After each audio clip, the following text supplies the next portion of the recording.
por të diskutojmë për një temë shumë të veçantë. Qa vere të pim? Do të thashtë të pif të gjerba, dakord, e di, e thonë edhe këtë, e thonë juve, po problemi është që mund të pish gjerbë vërtet, nëse nuk e di se çfarë mund të pish. Si thonë që femra është si vera. Po, edhe e thonë edhe këtë që femra është si vera. Sa më shumë vjetrohet, aq më shumë vjetrohet. Po. Flor, si duket vera shqiptare? Fantastike. Po qa do t'i mësojmë ne atyre që konsumojnë verën dhe si ta konsumojnë si duhet atë? Atëherë, ne jemi në emision në akuz, po në radhë parë kjo është dhe një tip mesazh dhe sensibilizues dhe informues për konsumatorin vendas. Por për shkak të emisionit do akuzojmë konsumatorin vendas që nuk konsumon shqip. Po, është e vërtet kjo. Nuk konsumon shqip, ka një paragjykim dhe kur thua paragjykim. Po pse ata kur pinë gotë do thonë gëzuar?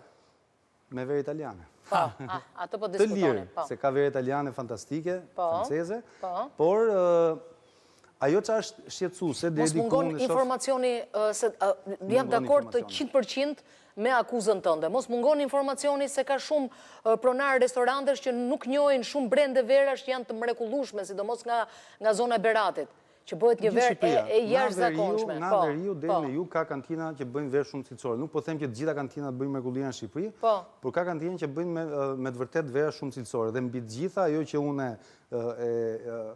nënvizoj domethënë është që bëhen me rrush në 100%. Dhe kemi një klim aq të favorshme, sa që nuk kemi nevojë që të bëjmë ndërhyrje.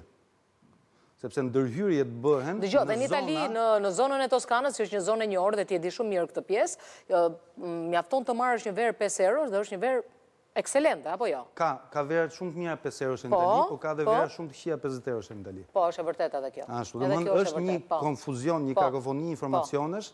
Dhe kjo ndodh sepse vera... Që ta njohi publiku verën shqiptare, Flor, çfarë duhet? Sepse prodhuesit e verës shqiptare kanë ngelur akoma në kuadrin e fermerit.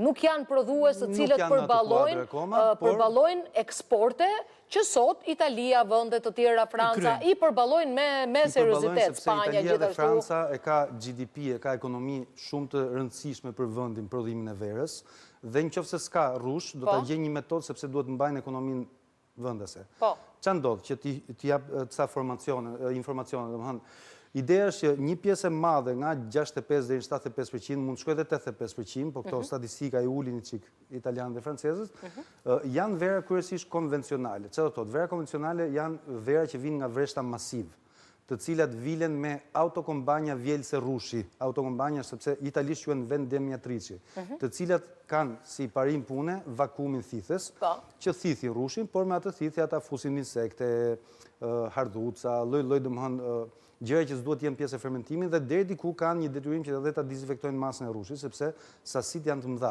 Dhe këto dezinfektime, këto aditive që përdoren, që realisht janë rreth 50 deri në 60 aditive të lejuara që Komuniteti Evropian, flasim Franca dhe Italia në këtë rast, ja shtojnë rrushin në nevojë, kur ka nevojë të shtohet, jo të gjitha kantinat sepse ka ekselenca Franca me Italinë.